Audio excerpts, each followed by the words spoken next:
The autumn rain drummed steadily against the tall windows of Princeton University's East Pine Hall, where the annual Philosophy and Mortality Conference was drawing to a close. The Gothic architecture seemed to amplify the weight of the evening's discussions, as scholars from around the world had spent 3 days dissecting humanity's oldest questions.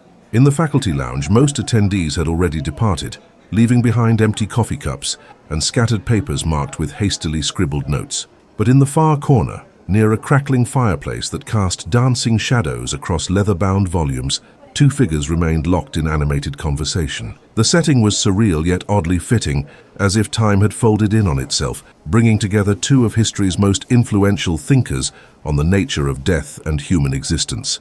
Epicurus, appearing as he might have in his prime, a man in his 40s with kind eyes and a gentle demeanor, sat comfortably in a worn leather armchair. His simple clothing and relaxed posture reflected his philosophy of unpretentious living. Across from him, Martin Heidegger, a tall man with penetrating eyes and a more intense bearing, leaned forward in his chair, his hands gesturing as he spoke. The German philosopher's presence carried the weight of someone perpetually wrestling with existence itself. The conference had officially ended an hour ago, but neither man seemed ready to leave. Their debate had begun over dinner and had now stretched well into the evening, fueled by the kind of intellectual passion that transcends time and circumstance. "You see, my friend," Epicurus was saying, his voice carrying the warmth of someone genuinely enjoying the discussion, "this is precisely what I mean when I say that death anxiety is the root of so much human suffering. Here we are, in this beautiful moment, surrounded by knowledge and good conversation, yet you insist on burdening yourself with thoughts of mortality." Heidegger shifted in his chair,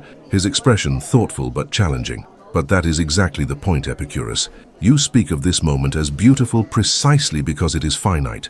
Without the possibility of death, without what I call being toward death, this conversation would have no meaning, no urgency, no authentic weight." The rain grew heavier outside, and the occasional rumble of thunder seemed to underscore the gravity of their discussion. A few other conference stragglers moved through the lounge, but none dared interrupt what had clearly become something extraordinary. "Let me ask you something," Epicurus continued, settling back into his chair with a slight smile. "When you wake up each morning, do you immediately think about death? Does it enhance your breakfast, improve your relationships, make your work more meaningful?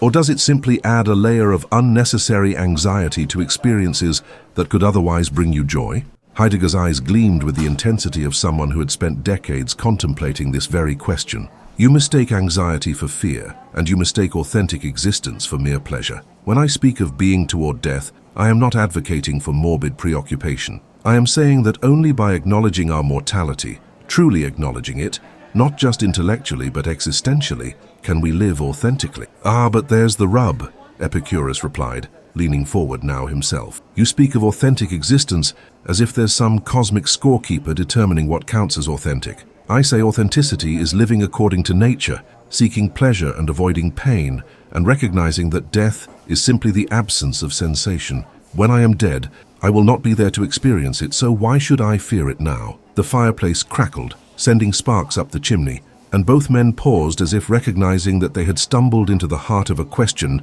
that had puzzled humanity for millennia. Outside, the Princeton campus was quiet, except for the rain and the occasional distant laughter of students making their way back to their dormitories. Heidegger set down his coffee cup and looked directly at Epicurus. "Because, my friend, that very question, why should I fear it, reveals that you are already engaged with death as a fundamental structure of your existence. You cannot escape being toward death by philosophizing it away. Or perhaps," Epicurus countered with a gentle laugh, "you cannot escape the human tendency to complicate what is fundamentally simple by philosophizing it into existence." The stage was set for a debate that would stretch deep into the night, as 2 of history's greatest minds grappled with the question that touches every human life. Is death something to fear, or is it simply the end?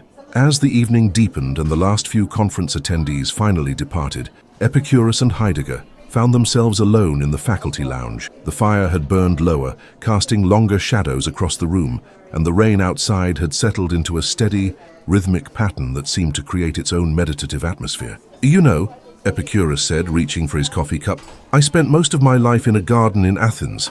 We called it simply the garden, a place where friends could gather, think, discuss, and live according to the principles of ataraxia, tranquility and freedom from disturbance. Death was never the enemy there. Suffering was the enemy. Pain was the enemy. The fear of death, not death itself, was what we sought to overcome. Heidegger nodded slowly, but his expression suggested disagreement brewing beneath the surface. I understand the appeal of your garden. Truly I do. But doesn't such a place risk becoming a kind of escape? A beautiful bubble that insulates you from the fundamental realities of human existence. Escape. Epicurus raised an eyebrow, genuinely curious rather than defensive. From what exactly are we escaping? We faced illness, we faced loss, we faced uncertainty, but we faced them without the additional burden of existential dread. Tell me, when someone you love dies, what serves them better? Your anguish over the meaning of mortality, or your celebration of the pleasure their life brought to yours? The question hung in the air between them. Heidegger was quiet for a long moment, staring into the fire. When he spoke, his voice carried a different quality, more personal, less academic. When my teacher, Edmund Husserl, died, I was forced to confront something I had written about for years, but never truly felt in my bones. His death was not simply the cessation of his biological functions. It was the closing of a world, his world, with all its possibilities, relationships, and projects. The meaning of his life could only be understood in light of its finitude. And did this understanding bring you peace? Epicurus asked gently. It brought me authenticity, Heidegger replied. Peace is not the highest goal. Living truthfully is. And the truth is that we are beings who exist toward our own death. This is not morbid. It is liberating. Only when I truly grasp that my time is limited do my choices become meaningful. Epicurus stood and walked to the window, watching the rain streak down the glass. The campus beyond was shrouded in darkness, punctuated only by the warm glow of street lamps and the occasional lit window in the dormitories. But consider this, he said, not turning around. In my garden we had a saying, the wise man, once he has attained wisdom, never loses it. Not because wisdom is some eternal truth, but because wisdom is the recognition that happiness and pain are immediate experiences.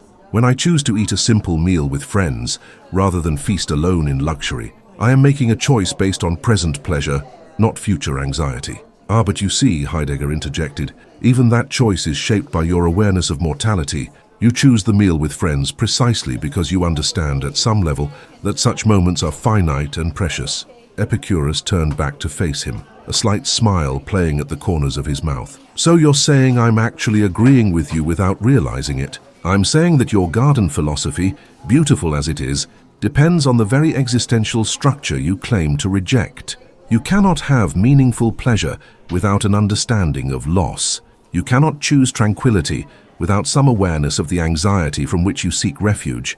The two men looked at each other across the dimly lit room, each recognizing in the other a worthy intellectual opponent. Outside, a church bell somewhere in Princeton began to toll midnight, its deep bronze notes cutting through the rain. Let me pose a thought experiment, Epicurus said, settling back into his chair. Imagine two people facing a terminal diagnosis. One spends their remaining time in anguish, contemplating the meaning of their mortality and the authentic way to face death. The other spends their time enjoying simple pleasures, conversations with friends, beautiful sunsets, good food. Which one is living better? But you're creating a false dichotomy, Heidegger responded. True being toward death is not anguish or morbid preoccupation. It is the recognition that enables both authentic choice and genuine appreciation. Your person enjoying sunsets can only truly appreciate them because they understand their finite nature. Or, Epicurus countered, they can appreciate them because sunsets are inherently beautiful, and beauty brings pleasure to conscious beings. No thoughts of mortality required. The debate was deepening, each philosopher revealing more of the fundamental assumptions that shaped their worldviews. The night was still young, and both men sensed they were approaching the core of their disagreement. The fire had burned down to glowing embers, and Heidegger rose to add another log.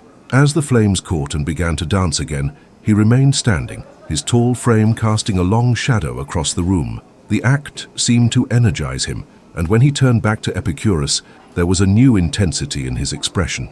You speak of pleasure and pain as if they are the fundamental categories of human experience, he said, settling back into his chair. But what about anxiety? Not the fear of specific things, but the deep, groundless anxiety that comes from confronting the fact of existence itself. Epicurus studied his companion's face in the firelight. Ah, now we're getting somewhere. You're talking about what you call angst, aren't you? That peculiar feeling that seems to have no specific object, but somehow permeates everything. Exactly, Heidegger nodded, leaning forward. Anxiety is fundamentally different from fear. When I fear something, I fear a specific threat, a wild animal, a disease, losing my job. But anxiety reveals something more profound, the sheer contingency of existence. The fact that I exist at all, that there is something rather than nothing, that I could just as easily not be. But why, Epicurus asked, should we treat this anxiety as revelatory, rather than simply as a malfunction of human psychology? When I feel that groundless dread you describe, my response is to recognize it as a disturbance to be calmed, not as a profound insight into the nature of existence. Heidegger shook his head emphatically. Because anxiety is precisely what individualizes us, what pulls us out of the comfortable anonymity of everyday existence. Most of the time, we lose ourselves in what I call the they, das Man. We do what everyone does, think what everyone thinks, fear what everyone fears, but in moments of anxiety we are thrown back upon ourselves as individual mortal beings. And you see this as desirable? Epicurus asked, genuine puzzlement in his voice. This isolation, this individualization through dread? Not desirable, necessary. Authentic existence requires that we face our own most possibility, which is death. Not death as a future event that will someday occur, but death as the ever-present possibility that gives shape and urgency to every moment of life. Epicurus was quiet for a moment, considering. Outside, the rain had softened to a gentle patter, and the room felt more intimate, as if the two philosophers were sharing secrets rather than debating abstract principles. In my garden, Epicurus finally said, we had students who came to us precisely because they were overwhelmed by such anxieties. Young men and women who couldn't sleep because they were tormented by thoughts of mortality, by the apparent meaninglessness of existence, by the fear that nothing they did mattered because they would someday die. And how did you help them? Heidegger asked, though his tone suggested he suspected he might disagree with the answer. We taught them to live in the present moment. We showed them that pleasure is available right now, the pleasure of friendship, of learning, of a beautiful sunset, of a good meal. We taught them that death is not an experience they will have, because when death comes, they will not be there to experience it. The dead do not suffer. But don't you see, Heidegger said, his voice rising slightly with passion, by teaching them to avoid the anxiety, you rob them of the very thing that could make their lives authentic. Anxiety about death is not a problem to be solved. It is the fundamental mood that opens up the possibility of genuine existence. And I would say, Epicurus replied with equal conviction, that by encouraging them to embrace this anxiety, you condemn them to lives of unnecessary suffering. The goal of philosophy should be to help people live well, not to convince them that suffering is somehow noble or necessary. The two men stared at each other across the dying fire, each sensing that they had reached a fundamental impasse. Their disagreement was not merely about death, but about the entire purpose of human existence, whether we should seek to eliminate suffering or to find meaning within it. Let me ask you this, Heidegger said after a long pause. Do you believe that consciousness is simply an accident of evolution, that human beings are merely complex animals who happen to be aware of their own mortality? I believe, Epicurus answered carefully, that consciousness is a natural phenomenon that emerges from certain material arrangements, but I don't see why this should diminish its value or make our experiences less real or meaningful. Because, Heidegger said, if consciousness is merely accidental, then your pursuit of pleasure is also merely accidental. There is no reason to prefer pleasure over pain, happiness over suffering, life over death. Your entire philosophical system becomes arbitrary. Not arbitrary, Epicurus protested. Natural. Beings capable of pleasure naturally seek it and avoid pain. This is not arbitrary. It is the way conscious creatures are constituted. We don't need cosmic validation for our preferences. But without some understanding of what makes existence meaningful, and meaning requires the possibility of meaninglessness, just as life requires the possibility of death, your pleasures become trivial diversions from the fundamental questions of existence. The debate was approaching its deepest level, where questions of death opened onto questions about the nature of meaning, consciousness, and reality itself. As the night wore on, both philosophers seemed to settle into a rhythm of deep listening and careful response. The intensity remained, but it was now tempered by mutual respect and genuine curiosity about each other's perspectives. The fire had been rebuilt twice, and the coffee pot had been emptied and refilled, testament to the endurance of their engagement. You know what troubles me most about your position, Epicurus said, warming his hands around his coffee cup. It seems to glorify suffering, Not just accept it as inevitable, but actually seek it out as somehow necessary for authentic living. Heidegger's eyes flashed. That is a profound misunderstanding of what I'm saying. I do not glorify suffering. I say that the attempt to avoid all anxiety, all confrontation with mortality, leads to a kind of unconscious sleepwalking through life. But surely, Epicurus pressed, there's a difference between accepting mortality intellectually and dwelling on it emotionally. I don't deny that I will die. I simply refuse to let that fact poison my present experience. The question is whether your present experience can have real depth without some awareness of its finite nature, Heidegger replied. Think about music, for instance. What makes a piece of music beautiful is not just the individual notes, but the tension and resolution, the way themes develop and conclude. Without endings, without the possibility of silence, music would be meaningless noise. Epicurus nodded thoughtfully. That's actually quite beautiful. But consider this. When I listen to music, I don't spend the entire performance thinking about how it will end. I become absorbed in the present moment of sound and rhythm and melody. The ending gives shape to the piece, yes, but it's not the focus of my attention while I'm listening. Exactly, Heidegger said with sudden enthusiasm. You've just described what I mean by being toward death. It's not constant morbid preoccupation. It's the background awareness that gives depth and urgency to present experience. You listen to music more intensely because you know it will end. Or, Epicurus countered with a smile, I listen to music intensely because music is intrinsically pleasurable to conscious beings. The ending is incidental. They sat in comfortable silence for a moment, each contemplating the other's words. Outside, the rain had stopped, and through the tall windows, they could see stars beginning to appear between the breaking clouds. Tell me about your own experience of mortality, Epicurus said suddenly. Not your philosophy about it, but your actual lived experience. Are you afraid of death? Heidegger was quiet for a long time, staring into the fire. When he spoke, his voice was softer, more personal than it had been all evening. I am not afraid of death in the way a child is afraid of the dark, he said finally, but I am seized by it, seized by the recognition that everything I am, everything I think and feel and care about, exists only in this narrow window of time and space. Sometimes, when I'm walking in the Black Forest near my home, I'm overcome by the sheer improbability of my existence, the miraculous fact that anything exists at all. And this seizure, Epicurus asked gently, does it bring you peace or turmoil? It brings me clarity, Heidegger replied. Clarity about what matters and what doesn't. Clarity about the preciousness of each moment, each relationship, each choice. Without this awareness of finitude, I think I would drift through life without ever really living. Epicurus leaned back in his chair, considering. In my garden, we would say that such clarity can also come from the simple recognition that pleasure is good and pain is bad. When I truly understand this, not just intellectually but in my bones, I naturally choose what enhances life and avoid what diminishes it.